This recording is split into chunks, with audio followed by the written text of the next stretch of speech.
Steve here. Welcome back to the channel. So I thought it'd be time to take another dive into the Squared Circle Reddit, into the Twitter, into the general internet wrestling community and see what weird stuff is out there because I like doing that. I think it's kind of fun. Because first up, this is what caught my eye first, and I was like, hey, I should do one of these videos where I just sort of talk about a bunch of random stuff that you see on internet. Check this out. This is from apparently facebook.com/All Elite Wrestling News. Although I saw this on Twitter, somebody had pulled it from there, I guess. And it said, is this the new AEW World Heavyweight Championship for the new Collision show? So as you guys know, AEW is starting another 2-hour show. They're folding Dark and Elevation, and they're doing a Saturday show, I think live, featuring CM Punk and the cast of characters that don't mind working with CM Punk. Obviously, the elite are going to be on Dynamite, and people who don't have issues working with Punk, like Chris Jericho, apparently are going to be on Collision. It sounds like a big clusterfuck. So, of course, with this being a brand split, they got to have their own heavyweight championship, right? No, wrong. This is not real. This is some fake stuff. Although, I mean, look, it looks perfectly real. Somebody had this made up, obviously. But I thought, given that I enjoy looking at championship titles, I'd look at this one right here and give it a once over and tell you guys what I think. I think it's all right. I think it's pretty decent. I actually marked out when I saw this. I thought it was pretty cool. Apparently, according to one of the random replies in the comments, have no idea if it's true or not. Apparently, this was actually something that somebody made on the WWE 2K23 custom creation stuff. And then they had a belt designer, according to the comment, in Pakistan, made an actual version of it. And if so, it's actually really good design. You know, when everybody said, oh, that new World Heavyweight Championship, the WWE one, looks like something somebody made in 2K23, I didn't think of that as like a shot because there's some very creative people there in the 2K23 community. Anyways, I like this title right here. Usually I don't like titles that have like a bunch of different colors on it, and this kind of does, but they all sort of integrate very nicely. You got the AEW logo against the globe thing there, but there's also like an eagle, but like the eagle isn't even really overshadowing things, and like the shape of the actual title is weird, but it's still like kind of bold. I don't know. I really like this title. What do you guys think about this? What do you guys want? Do you guys want to see a full-on brand split with 2 world champions? I kind of don't. I don't want to see that. I don't think that's what it's going to come to. But yeah, I kind of feel like, you know, it seemed obvious this is fake from the beginning. But it looks really nice. Anyways, moving on. Next up. Okay, this is weird. I have seen so many Twitter accounts, Facebook feeds, and then this came from Squared Circle, this particular one, where somebody said, is this the new logo for Raw? Has the new logo for Raw been revealed? Of course, a lot of people expected post-draft that like the shows would get a rebrand, which I love. I love whenever they do a fresh rebrand. I think, that's really cool. But if they're talking about that little bug in the corner there on the thumbnail that just says Raw full match, that is not a logo. That is simply the word Raw in the most basic of text, like the text that I use here at WrestleJuice. It looks like Langdon or something. It's not Langdon, but it kind of looks like it. That is not a logo. Usually the logos will evolve from previous logos. So right now there's like the really pointy Raw logo that we all know. So it's probably going to look, which itself sprang from like the boxy Raw logo, which itself sprang from a different logo. No, this right here, that's not a logo. That's just something they're putting on their thumbnails to make it more clear than the actual Raw logo. There was no rebrand. There was no aesthetic changes to Raw this week. I was kind of disappointed with that. I was hoping they would do that. But yeah, there was none of that. I think usually they have their season finales and season premieres like later on in the year anyways. But yeah, no, but the weird thing is it's caught on like everywhere, like all the wrestling sites have the same article. Is this the new Raw logo? That's not a logo.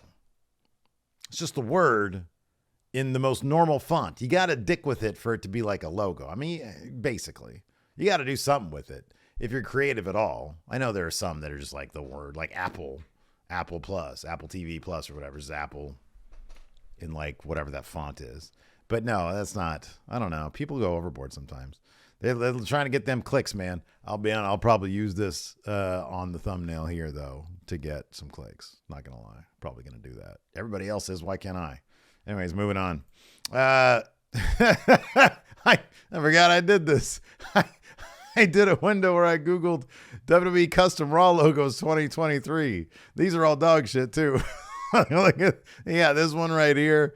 Like, this is the first one. You can't see my cursor. But you got, like, this first one is ugly. The second one is ugly. They're all ugly. What is it? They even redid a WWE logo with the E on there instead of the F. I kind of like that. I'll be honest with you. Yeah, these are all terrible. Like this one, the third one on top looks like a nipple pointing down. Just albeit a very pointy nipple. Yeah, no, let the professionals handle that shit. Anyways, moving on. What's next? Oh, Finn Balor. So, I read on two different places, actually, on Squared Circle and on Twitter. I saw threads that were asking for people to submit their biggest wrestling what ifs, which I think would be a terrific idea for a YouTube video series. But one of the top ones on both threads is what would have happened had Finn Balor not been injured in 2016 at SummerSlam at that Universal title match. The very first Universal Championship was unveiled. The crowd was crapping all over it. And then a barricade bomb later, Finn Balor's shoulder was messed up. He finished the match, won the match. And everybody thought, oh my God, this is going to catapult him into the stratosphere and he's going to be huge. And so I did a little bit like a modicum. I just Googled original Finn Balor plans Universal Championship. And because I was curious to see if any of that info was out there. So I looked it up and I found this here. So this is a 411 Mania from, when was this? From 2020. Ryan Byers wrote this and it's like a mailbag type thing. And he's asked, what was the original plans for Finn Balor in 2017? So, according to Ryan Byers, according to the April 3rd, 2017 edition of the Wrestling Observer newsletter, which was talking about plans for that year's WrestleMania, Balor was supposed to be championed for a good portion of the fall and winter as a means of tying up the title picture so that bigger stars like Roman Reigns could be kept out of contention until WrestleMania season. If you guys remember, Balor actually got kind of a push because Roman Reigns was getting de-pushed because he had like a wellness policy violation of some sort. And they gave him like the United States Championship as like a consolation prize because they couldn't just not give him something. They had to give him something. So it says here, the October 3rd, 2016 edition of the Wrestling Observer newsletter noted that Seth Rollins, who was turned face shortly after he injured Balor in their match to crown the first Universal Champion, was largely put into the matches that Finn himself was supposed to be in. The Clash of the Champions pay-per-view, which was the Raw brand's first effort after SummerSlam, was supposed to be headlined by Balor defending the championship against Kevin Owens, and the Hell in a Cell pay-per-view after that was meant to be Balor against Owens and Chris Jericho in a triple threat. Now, the question is, though, in a larger sense, how would this affect Finn Balor? I'll be honest with you. I feel like Vince McMahon was giving Balor a shot with this Universal Championship to see if he liked him or not. He had plenty of opportunities after Balor came back in 2017 to reignite that push. I feel like Finn Balor would have just ended up doing the same thing that Kevin Owens did with the Universal Championship, and that's job out to Goldberg prior to WrestleMania the next year so that they can do the Brock Lesnar versus Goldberg rematch over the Universal title the way they did. I think that just would have happened. Finn Balor would have lost it. He would have had some sort of WrestleMania program with God who knows, and then would have continued along the same path he eventually got on. Anyways, I feel like his career really wouldn't have been altered that much. He would have had that Universal title run, and then it would have been all said and done. It's kind of like asking, hey, what would have happened to Kevin Owens with his Universal title run had the Goldberg thing not happened? I would imagine Brock Lesnar eventually would have gotten it because remember, right after that, Brock Lesnar went on his year-long Universal Championship title run, and it just sort of was like, nobody else could get the title. Brock Lesnar was never there.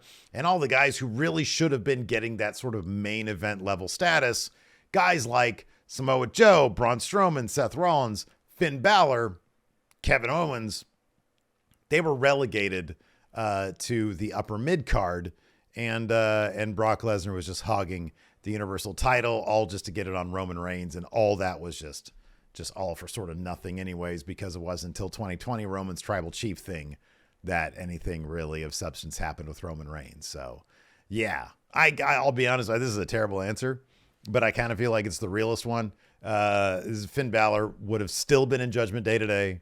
He still would have just lost to Seth Rollins in the World Heavyweight Championship semifinals, and he'd still be awesome like he is. He still would have gone to NXT and did sort of the semi thing that he's doing now. I think not a lot would have changed. I really do. I think he probably would have jobbed out to Goldberg, and then he would have just done whatever. Like, he just would have been exactly the same as everything was. I mean, they had an opportunity. Big returns are big returns. They had an opportunity in 2017 to do something big with Finn Balor when he came back, and they didn't. He like showed up on NXT, and then he did like some house shows, and then he showed up on TV to like help Seth Rollins with who was it, Samoa Joe and somebody else. And then it was just, and then he eventually, within a couple months, he was feuding with Elias. So like, I kind of feel like that was Finn Balor's lot anyways. Oh man. Anyways, what else do I have on here? Oh, it's time for the NXT Women's Championship tournament. As I record this, NXT is happening, and the tournament's happening. And Tiffany Stratton has already moved on. Spoiler alert. Hopefully you're not watching this and like, oh shit, I really wanted to keep spoiler free from NXT. No. So, yeah, Tiffany Stratton moved on. I thought it'd be fun to talk about this. I've been a big fan of NXT lately. I think Shawn Michaels is doing a really good job over there. So, Tiffany Stratton, look, I get the feeling that Tiffany Stratton's totally going to move on here. I think, obviously, it's going to come down to her and Roxanne Perez. I think Tiffany Stratton's going to win that. The only question is, which of the faces are going to come out of this? So, you got Cora Jade and Fallon Henley. So, clearly, Cora Jade's going to win that. You got Kiana James and Lyra Valkyria. And I think Lyra Valkyria is going to win that. So you'd have Lyra Valkyria versus Cora Jade. And then, I mean, you'd think Cora Jade would win that. But I feel like Lyra Valkyria is gonna win that one. And then she's going to lose to Tiffany Stratton in the finals. I think they want to push Lyra to a degree. But yeah, I think Tiffany Stratton's going to be the new NXT Women's Champion. I think she's ready. I think she's really good. I think she has come along a long way in a very short period of time. So yeah, I think she's ready to go. I thought we would end on this. I'm not sure if it's going to get me like a copyright strike or anything, but Macho Man on QVC in the UK selling the WrestleMania 10 jacket as only he can. This comes to you from 90s WWE. I kind of doubt WWE owns this, so I shouldn't get like a copyright strike, but you never know. Let's go ahead and look at this. Talking baseball jacket, basketball jacket, football jacket. You could wear this to dance and make romance. You can do anything that you want to do, but you're going to be real cool if you have a WrestleMania 10 jacket. And I'll tell you why. Because this is going to be the greatest WrestleMania of all time. And I'm saying that real soft voice, but I happen to know that the excitement of this WrestleMania at Madison Square Gardens, the anniversary show with all the superstars, it's going to be electric, guaranteed personified. Listen, you just got to listen to the Macho Man. Take it from him, he knows. It's F10786. It's the WrestleMania 10, the baseball jacket, QVC price $79.99. That's only 80 pounds? I want that jacket. Man, I really want to watch WrestleMania 10 now. Apparently it's supposed to be the biggest WrestleMania of all time. Anyways, hope you enjoyed the video today. Thanks for watching, everybody. I appreciate it. Till next time, check out this video over here somewhere, and we'll talk to you later.